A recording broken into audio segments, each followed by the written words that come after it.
diinatti amanteesna lattum ormatti qawwaakum mul'istum diinatti amanteesna lattum ormatti na jiraachistam jireenya raafa. Ashama harka fuunee akkam jirtanii kabajamtoota fi jaalatamtoota chaayinaa laayyaantu asallaa jiru jalatti argamtan nagaan koo bakkuma jirtantti sinaa qaqqabu siniin jechuun jaaladha. Baga jiraattan baga eeggamtanii yoo na eegdanii egaa ka har'aa bifa haaraa waan haarawaa ta'ee qabadheetu dhufeetu jira. Namoonni baay'een anaanuu dabalatee jechuudha biyya Arabaa keessa gizee jirru meeshaalee adda addaa yeroo baay'ee sooshaal miidiyaa irratti ni dubbatama. Animooyyuu har'a qabatamaadha magaalaa keessa magaalaa gurguddoowwan Oromiyaa keessatti wantoota moolii keessatti argaman hunduma isaatu qabadheen kara keessan dhufeetoo jira. Gatiin illee gatii maal fakkaata yeroo kana keessatti qarshii biyya alaatii fi biyya keessaa hoggaa wal bira madaalan maal fakkaata kan jedhu tokkoon gatii maan karraa jalqabeetoo jechuudha. Viidiyoo kana dhaggeeffadhaa, viidiyoo kana laalaa, viidiyoo kana sheerii walii godhaa. Nama biraa akka ga'ullee laayikii godhaa. Tariitii obboleettiin tokko kan barbaadutu jira, obboleessi tokko kan barbaadutu jira. Yeroo baay'ee erguman kana biyyaatu dhufe jechuudha. Meeshaalee biyya alaatii seen dhugaan isiniin jedha. Kanuma salphaatti biyya keenyatti argachuu dandeenya. Hoggaa karana jijjiirame qarshiin kara itti hoggaa jijjiirame inumaa waatu irraa nu hafa malee wanti nutti dabalu tokko kan hin jirre. Garuu ofii keenya wanni kana meeshaa xaqaxaqnee roottotti xaqaxaqnee akka waan achi natsaa wayii nu kennamu wayii nutti fakkaate. Yeroo keenyallee of jalaa gubnee wanni nuti yeroo baay'ee jechuudha biyya Arabaatii feenee dhufne asitti wajjin hin dhamaanu wanni gumrukii yookaan immoo iddoo wanni meeshaa kaargoo goonu keessatti jechuudha. Biyya keenya guutee odoo jiru meeshaawwan kana daawwadhaa laalaa yeroo baay'ee mana Arabaa keessatti ilaallee baay'izawwee viidiyoo kana qofaa miti meeshaalee irratti ganaan hojjedha jechuudha. Magaalaa Oromiyaa keessatti bakka barbaadanitti kan argachuu dandeessan keessattuu feermuziiwwan meeshaa biiffeedhaa ta'an biyya keenyatti already biiffee amma yeroo kana namni biiffee mana keessaa dhabu hin jiru biiffee ayinataan jira. Kan saaloonii keessatti taa'utu jira iddoo xixiqqaa kan iddoo fudhanne meeshaan kwaalitii ta'e kan keessa taa'utu jira. Inni sun qarshii madaalamaadhaan kan argachuu dandeenyu amma feermuziiwwan ta'e bakka meeshaaleewwan as keessatti argaa jirtan kana jechuudha. Warri ni bitanna jettan hoggaa ta'e qarshii madaalamaadhaan jira. Sahaaniiwwan keessummaan hoggaa namatti dhufee baay'ee gizee kana keessa namni waan biraati miti uffataa fi meeshaa irratti fokkosii godhaa jira jechuudha biyya keessatti. Wanta nyaatamee too dhugamu namni dagachaa deemaa jira jechuudha yeroo kana biyya keessatti. Sababbiin isaa mana kiyya soggaa dhufte meeshaa keetan laalaa mana keetti soggaa dhufeef meeshaa laala. Waan akkasiitu ta'aa jira biyya keenya keessatti jechuudha. Akka waan dorgommii wayiititti. Kanaafuyyuu piliis baattanii dhuftanii asitti kaargoo wajjin hin rakkatina. Kunooti meeshaaleen isin barbaaddan. Akka moolii mana moolii gizee madaamii duuka deemtan argitan akkasuma immoo mana isaanii keessatti wanni isaanii keessatti kichiinii keessatti ilaallee hawwinu guutumaan guututti kunooti meeshaa kaameeraa xirratti jedheen viidiyoo xirratti jedhe kunoo waraabee tan jira gatii isaa hoggaa na gaafatan ta'e feermuziiwwan kan abbaan leetirii 2 aga 1,500 waan akkasii faatu argama jechuudha. Burcuqqoowwan ishee kubbaayyaa takkaa qabdu kan birrii 350 minaamina faa jechuudha. Kubbaayyaan tokkichi garuu mastaawotii qaba keessatti of laalte jechuudha. Qadaan isaa mataa isaatiin nuyyuu mastaawotiidha jechuudha. Kanniin meeshaalee argaa jirtan kun kubbaayyaan kun jechuudha. Kubbaayyaan kun gaasinitti mul'ate ta'e 350 garuu 50 irraa ni bu'a. Mastaawotiidha keessatti of laalte jechuudha. Kubbaayyaa fakkeenyaaf kan akka ximitiitti dhuganii asumaan odoon dubbatiin bira darbu. Darajaa 6 qabu kun kan karaa achaa nutti aanu 5,000dha. Kan karaa natti aanu 6,000dha jechuudha. Tadaraaraa 6 qaba. Immooyyuu tariiti viidiyoo kana keessatti hoggaa laaltan ta'ee 6 ofirraa qaba 7,000 kan bitamu mataa gubbaarraa kan jaaffaan isaa maashinii meeshaa daakuudha jechuudha. Inni sunillee kunooti kun jechuudha kan isinitti mul'ate kun 7,000dha. Tokko maashinii daakuu of keessaa qaba 5 immooyyuu shanaffaan isaa jechuudha 2 jedhee 3 jedhee 4 jedhee 5 jedhee shanaffaan isaa immoo wanni biradistii warra hormaanidha jechuudha. Isallee akka barbaadanitti ofii keessanii bitachuu dandeessan akka humna keessanitti xiqqaarraa haga guddaatti meeshaan biyya keessa nafiidha. Kanuma biyya alaati isaanii malee wannumti kophaatti asitti biyyattii tana keessatti oomishamee miti. Meeshaan wal qabataadha. Wanti hunduyyuu amma fakkeenyaaf kan akka meeshaalee amma wanni irratti ifaa jiru kun kan bishaan itti buufatan kunniin illee biyya ormaa keessatti yookaan mana ormaa keessatti argineerra waa sahaaniiwwan kanaa ramadaana keessatti dhiqaa turre inuma beekna jechuudha mana isaanii keessa yookiin kichiin isaanii keessa guuteera. Nullee immoo asumatti biyyuma keenyatti kan argachuu dandeenyu haala kanaan jira. Gatii immoo warri bitachuu barbaadan fira keessanitti ergattanii nama amantaniin nuteechisaa warroonni jettanii soggaa jiraattan kan teechifachuu dandeessanis yeroo kana amma fakkeenyaaf xooma keessa baay'ee meeshaan qarshii madaalamaadhaan jira. Yeroo baay'ee biyya keenyatti meeshaan kan ol kaa'ama jedhee tola yaadamu hagas maraayyuu miti garuu kan ol ka'ee hin kaa'a jedhee jedhamee amma fakkeenyaaf sigaa madhabeshaa yookaan immoo wantoota itti xabaabbasan kana biyya ormaati kan baatee dhufu kaargoo bakka kaargoo kaasanitti gumuruukitti yeroo meeqan argeechuudha kanniini.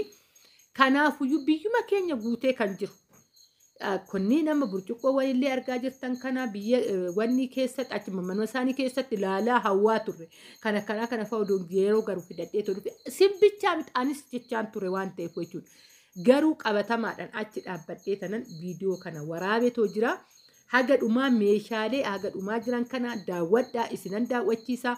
Kana keessaa kanan nutti bareedee bitannee teechifannas warri jettan hoggaa jiraattan achuma teessanii bitachuu ni dandeessu.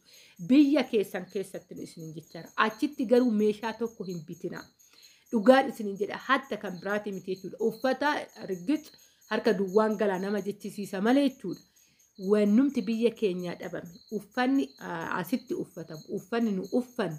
Garaagarummaa tokko akka hin qabne keessattuyyuu garaagarummaa ni qabaayyuu jechuudha yoo karaa uffataatti illee deebine amma kaa yeroo uffataati miti uffatallee nu laalchise hoggaa jettan isiniifan laalchisa garuu viidiyoo meeshaa irratti meeshaa baay'ee irratti hatta kan biraatii miti jechuudha wanna gurguddaa bitamu keessattuu amma namni televezyiinii minaaminallee hin hawwa viidiyoo irrattan hojjedha fuulduratti jechuudha obsaan na dhaggeeffadhaa garuu akka isin viidiyoo kana laaltanii hawwii meeshaa qabdan laalitanan irratti hojjedha jechuudha viidiyoowwan hafe gubbaa irratti illee. Kanaafuyyuu kana fakkaataa meeshaaleen bittanii teechifachuu hin dandeessanii mana keessan keessatti hoggaa qabaattan manatti baay'ee waan tokko dubbachuu waan barbaadu jechuudha. Achi taa'anii mana ijaaruu miti meeshaadhaa bitachuun baay'ee ni salphata. Dhugaan isiniin jedha. Maaliif hojjechaa bitte waan ta'eef garuu asitti gizee galan yeroo nama hoo qabaattan isiniin jechaadha.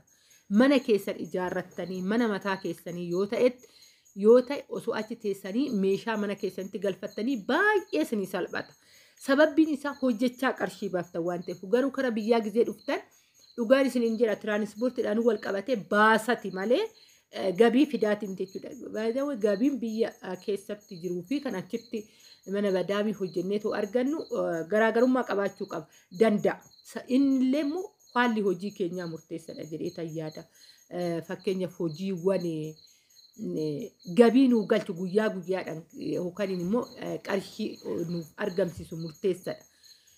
Osoo achi ta'ee hoo waan feetes ta'ee dadhabaallee hojjedhu qarshii kee jiyaan dhufurraa osoo qannasaa meeshaalee mana ofii keessatti bitatanii baay'ee gaariidha jedhee tanan yaada. Akka kootitti jechuudha. Warri mana sirreeffatanii too qabdan. Nama fakkeenya manni koo gana hin sirroofne kanaafuyyuu meeshaalee hordoftoota koo biraan gahuu odoon ga'e hoo hordoftoonni koo information kan odoon laadhe fi ani biyya keessan jira waan biyya keessa jiru odoon hordoftoota kooti dabarsee hoo kan jedhu irraa ka'etan viidiyoo jedhe malee meeshaa as keessaa hin binne. Sababbiin isaa akkuma isiniin jedhe manni amma keessa jiru kuni daldalaaf yookaan iddoo ani deemetoo waa tokko baneetoo hojjedhee yookaan magaalaa keessatti daldaluudhaaf hojjedhee asimooyyuu taaksii qabadheetoo galu baay'ee xiqqoo walirraa walna jalaadhaa yookaan narraa fagaata. Kanarraa kan ka'e manni nani amma jireenyatti jiraachatoo jiru iddoo hojiiti sirritti waan naan mijanneef wantootuma asitti naannoo kana fakkaatuun hojjedhee jiraachaa jira jechuudha. Garuu fuulduratti manan tanaan dura viidiyoo irratti hojjedhe irratti wanti naa sirroofnetu jira fakkeenyaaf gandarraa waan naan dhumannetu jira gaafa inni naa dhumatee karaa mana kootii gale iddoo daldalaatti kiyyatti waan naa mijatuufu meeshaalee mana kootitti yeroo sanan bitadha. Amma isniifan viidiyoo hojjechaa jiru malee as keessatti waan tokko hin binne jechuudha. Sababbiin isaa as keessatti mana kana keessatti meeshaalee kana galchee boru gaafa mana jijjiiru as keessaa meeshaan cabu jiraachuu danda'a. kana yoo isinitti himu maaliif mana kiraa keessatti meeshaa baay'isuun ejaa hin barbaachifne kan isiniin jedha. Hoon kana jedhumu ani mana kiraa keessan jira jechuu kooti osoo hin ta'in warroonni mana ijaarratan meeshaa oggaa bitatan isinii salphata. Sababni isaa mana yoo as dhooftu achi yoo dhooftu meeshaan tokko cabuun isaan oolu. Mana kiraatti jiraadhatan beeka waan hin ta'eefu. Garuu warri mana keessan ijaarratanii qabdan, warri mana keessan sirreeffatanii qabdan meeshaa osoo achi teechanii too bitattanii baay'ee isinii salphata dhugaan isiniin jedha. Baay'ee isinii salphata.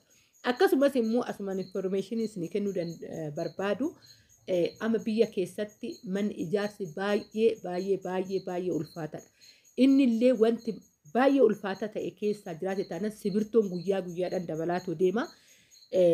An akka naannoo Adaamaatti dubbachaatoo jira jechuudha. Amma 1,800 sibirtooni osoo garuu warri mana sirreeffatanii seera qabeessa mana seera qabeessa qabdan waggaa jiraattan osoo achi teessanii mana ijaarrattanii baay'ee isin ni salphata akkuma meeshaa kanatti jechuudha. Hojjechaa ijaartan waan ta'eef garuu gaafa as dhufan xiqqoo nama xulfaachuu danda'a. Inni sunillee homaa miti garuu akka yaadatti yaada kana isinii dhiyeessaa jira. Egaa kana fakkaataa meeshaalee achi teessanii osoo bitattanii baay'ee isinii salphataa isinii jechuu jaaladha. Ammas irra deebi'een jedha warri mana ijaarrattanii xumurtan. Kana fakkaataa egaa ani fuulduratti kara mana kootii mana koo kara seera qabeessatti hogganaa deebi'ee fakkeenyaaf waan dhumachaa jirudha. Numa naa dhumata jedhee tan xiqqoo amma yeroo kana waan manaa xumuruu addaan kutanii too jiranii.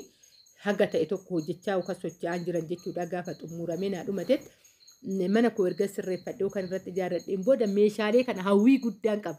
Manaa ol meeshaa kana dhugaan isin jira hoggaan viidiyoo hojjedhu hawwii adda ta'etu natti dhagahame. Garuu mana kana keessatti osoo hin biteetoo galchee gaafa jijjiiru na jalaa cabinaa na aarsinaa kan jedhu irraa kan ka'e hin binne jechuudha. Isin immoo warroonni mana keessa sirreeffatan hoggaan bitanna jettan lakkii ayyaantu tokkoon gatiin isaanuuf hin galle. Bitachuu barbaannaa gatii isaatiillee tokkoon nutti himillee waggaatti nama fakkeenyaaf meeshaalee 3 gatii isaa sirriitti meera. Kan kanarraa hafee burcuqqoo akkasuma kan bishaaniitillee sahaanillee maankanillee gatiin isaa ifa nuun taane warri jettan waggaa jiraattan dhugaan isin jedha. Koomentiidhaan na beeksisaa irra deebi'ee tanan deemee viidiyoo isinii hojjedhee gatii isaa sirriitti isinii gaafadha isin jechuun jaaladha. Ammaaf garuu wantoota haga 3 haga 4 gatii isaa hime jedhee tayyaadaa yoo dogongorallee qabaadha. Na of kalchaa isiniin jechuun jaaladha. Haga viidiyoo biraatti walitti deebinutti bakka jirtanitti nageenyi keessan isiniif haa baay'atu. Baay'een isin jaaladha. Baay'een isin kabajaa hordoftoota ayyaantu asallaa.